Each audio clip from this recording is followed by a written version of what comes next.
স্বামী মাওলানা গুলাম রব্বানী, এই যে ইনি ইনি হলো আমার স্বামী। সে একটা মাওলানা বড় বড় বক্তৃতা দেয়, সে বড় বড় মাহফিলে বোঝায়, সে বলে যে স্ত্রীকে এমন ভাবে ভালোবাসবে কিন্তু সে নিজেই আমাকে সেই মর্যাদাটা দেয় নাই, আজ পর্যন্তও দিচ্ছে না।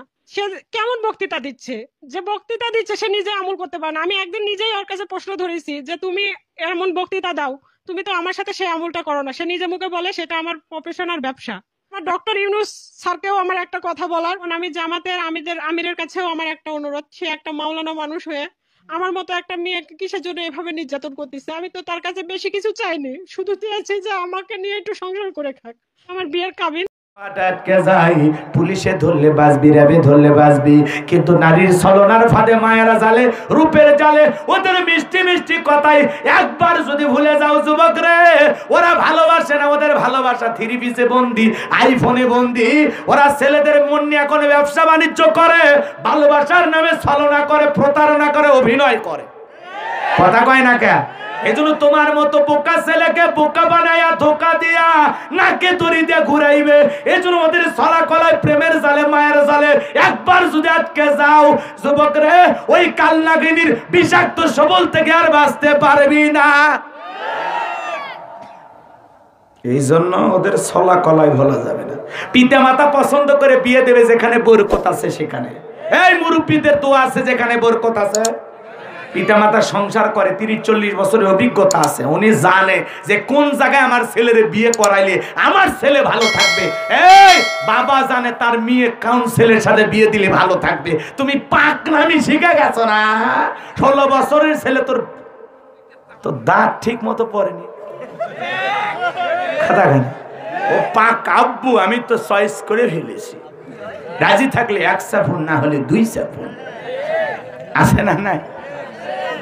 পিতা মাতার পছন্দের তোয়াক্কা না করে ও যখন ভালোবাসার টানে ওই প্রেমিকার হাত ধরে পালিয়ে গেল ঢাকা শহরে, দেখবেন 2-3 মাস পর আর ভালোবাসা জানালা ভেঙে পালিয়ে গেছে। এখন আর ভালোবাসা নাই, খালি ঝগড়া, দাওকুরের সম্পর্ক, একে অপরের সাথে মিলেই না। কথা কন না, রাগ করতেছেন মনে হয় যুবকরা। এই জন্য 4 নাম্বার, নিজের যৌবন কালে গুনাহ করা যাবে না। যৌবনের তার নয় প্রেম প্রীতি ভালোবাসা করা যাবে না। অবৈধ প্রেমের সম্পর্ক, ভালোবাসার সম্পর্ক করা যাবে না, কারণ অবৈধ সম্পর্ক ক্ষণস্থায়ী, চিরস্থায়ী হতে পারে না।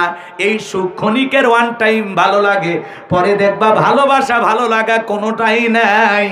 আর যেই জিনিস কোনোদিন দেখো নাই, প্রথম দেখেছো বাসর ঘরে, দেখবা সারা জীবন ভালোবেসেও ভালোবাসার স্বাদ মিটবে না। কথা কন ঠিক কিনা?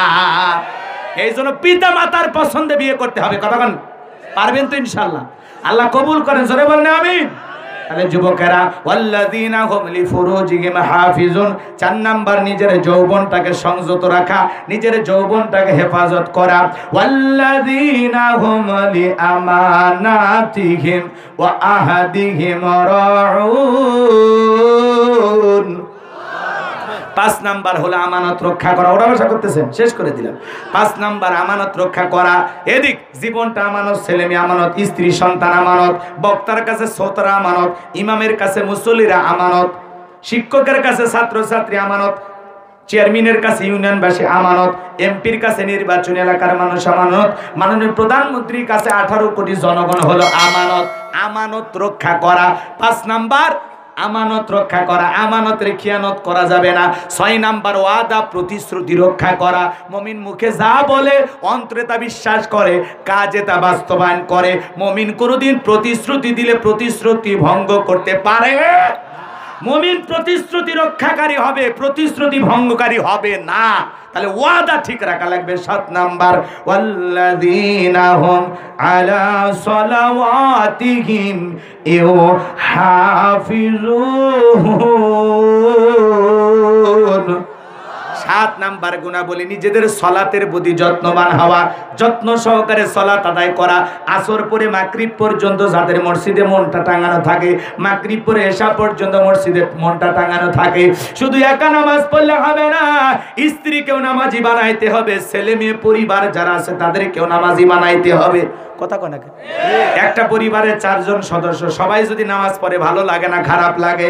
যাই হোক, আপনারা ওটা ভাষা করছেন, সংক্ষিপ্ত কথা এটা মনে রাখবেন। এদিক 7টা গুণাবলী আল্লাহ বললেন। 1 নাম্বার সালাত দিয়ে শুরু করলেন, 7 নাম্বার সালাত দিয়ে শেষ করলেন। তাহলে সালাতের গুরুত্ব সবচেয়ে কম না বেশি? তাহলে মুমিন জীবনে সালাতকে প্রাধান্য দেওয়ার দরকার আছে না নাই? আল্লাহ আমাদের সবাইকে আল্লাহর ভয় নিয়ে, যত্ন সহকারে পরিবারের সবাইকে নিয়ে নামাজ আদায় করা তৌফিক দান করুন। জোরে বলেন আমিন। এই 7টা গুণাবলী যদি অর্জন করতে পারি, উলাইকা হুমুল ওয়ারিসুন আল্লাযীনা, ওনারা তারাবির নামাজ পড়লেন 1 ঘন্টা 45 মিনিট নিয়ে। কথা কয় না কে? ওই নামাজ আর আপনার আমার নামাজ, আমাদের 4G 5G গতির নামাজ যত তাড়াহুড়া করে পড়া যায়, আছে না নাই? এই নামাজ দিয়ে জান্নাত ততই সোজা।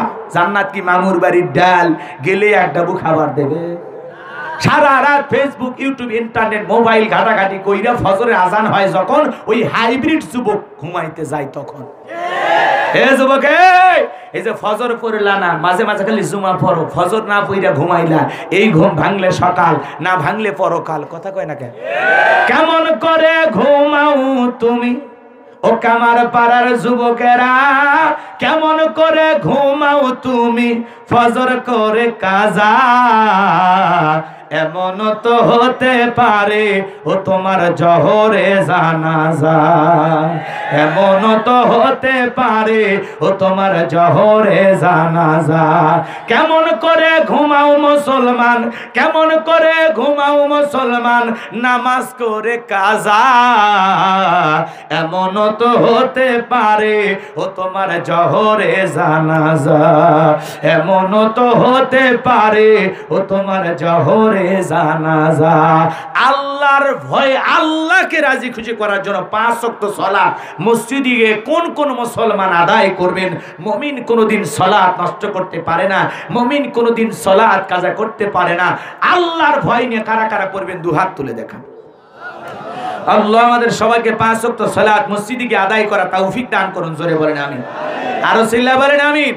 আল্লাহ কবুল করেন। মুমিন বান্দার 2 নাম্বার গুনাহবলী, ওয়াল্লাযীনা হুম আনিল লাগওয়ি মুরিদুন। মুমিন বান্দার 2 নাম্বার গুনাহবলী, অনার্থক কথাবার্তা বলা যাবে না। এক জায়গায় বসে 2-3 ঘন্টা গল্প পড়ে, অমুক ভালো না তমুক ভালো না, এ খারাপ সে খারাপ, কিবত কমিটির সভাপতি সেক্রেটারি বসে গেছে, কথা কয় টাকা দুনিয়ার সব মানুষের সমালোচনা করে। এত কথা কেন বলেন? আলতু ফালতু কথা বলা যাবে না। আপনি কি মনে করেছেন জবানের হিসাব একদিন নেবেন কে? মায়ালফিজু মিন কাউলিন ইল্লা লাদাইহি রাকিবুন আতীদ। বান্দা এমন কোন কথা বলে না যে কথা আমার ফেরেশতারা রেকর্ড করে না। তাহলে প্রত্যেকটা কথার জবাব একদিন নেবেন কে? এজন্য আল্লাহ রাসূল বলেছেন, তোমরা 2টা জিনিস যদি কন্ট্রোল করতে পারো, হেফাজত করতে পারো, একটা হলো 2 চলের মাঝখানে নরম জিহ্বা, আর 2 মাঝখানে থাকা লজ্জাস্থান। এই 2টা যদি কন্ট্রোল করতে পারো, হেফাজত করতে পারো, সংযত রাখতে পারো, আমি নবী তোমাদের জান্নাতের জিম্মাদারি নিলাম। বলেন আল্লাহু আকবার। তাহলে এই জবানের হিসাব নেবেন কে? তাহলে মুখ দিয়ে যা খুশি তাই বলা যাবে না।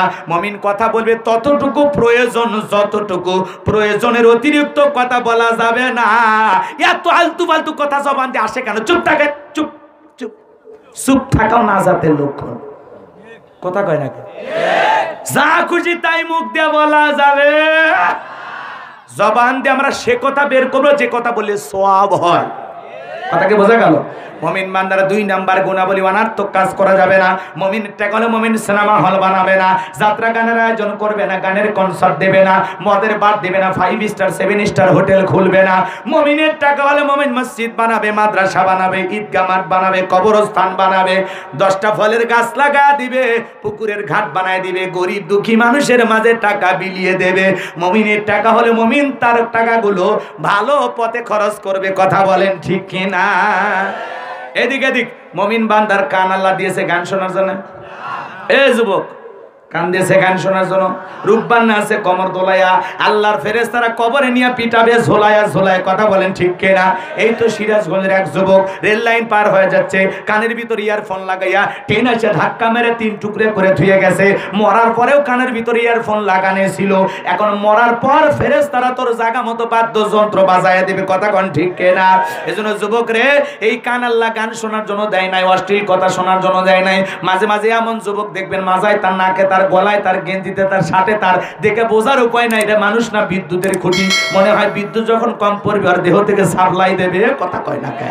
এরকম বখাটে টাইপের যুবক আছে না নাই? ওর চুলের স্টাইল দেখা আর ভেড়ার চুল দেখা একই কথা, আছে না নাই? সমাজে এরকম যুবক উল্টা পাল্টা কাটিং দেয়, পুরো চুল কাটে মাঝখানে তেল দিয়ে সোজা করছে, মানে খেরের বালা, আছে না নাই? আছে না নাই? এটা বলে স্টাইল। ওইরকম স্টাইল করার চাইতে কচুর সাথে গলার দড়ি দিয়ে মরা ভালো, কথা কয় না কে? রাগ করতেছেন মনে হয়? তাহলে যুবক রে, এই কান আল্লাহ গান শোনার জন্য দেয় নাই। হক্কানি ওলামায়ে কেরামদের বয়ান শুনতে হবে, ইসলামী সঙ্গীত শুনতে হবে, কোরআন তেলাওয়াত শুনতে হবে, কথা বলে ঠিক কিনা? এই কান দিয়ে ভালো ভালো কথা শ্রবণ করতে হবে। তাহলে মুমিন বান্দার 2 নাম্বার গুণাবলী, মুমিন বান্দা জবান দিয়ে সে কথা বলবে যে কথা বললে সব হয়। মুমিন বান্দা সেই কাজ চালু করবে যে কাজ চালু করলে সব হয়। মুমিন বান্দা সেইটা শ্রবণ করবে যেইটা শুনলে সব হয়। এক কথায় সব আছে যেখানে আমরা আছি, আর গুনাহ আছে যেখানে আমরা নাই। মুমিন বান্দার 3 নাম্বার গুণাবলী, ওয়াল্লাযীনা হুম লিয-যাকাতি ফাঈলুন। মুমিন বান্দার 3 নাম্বার গুণাবলী। ওটা ভাষা করতেছেন কে? দোয়া করব?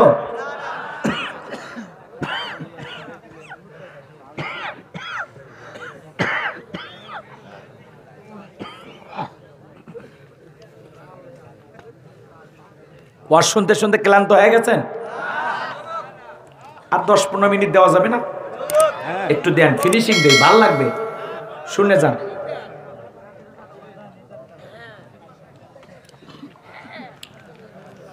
মুমিন বান্দার 3 নাম্বার গুণাবলী, ভাই অনুরোধের ভাষায় বলতেছি, উঠেন না। এমনি যুবক মানুষ, আমার মেজাজ গরম, বোঝেন না? ভান করে দোয়া করে দেব। অতএব একটু দয়া করে সময় দেন। কালকে তো আর আসবো না। আসবো কি? এটা এই বছরে বেলকুচিতে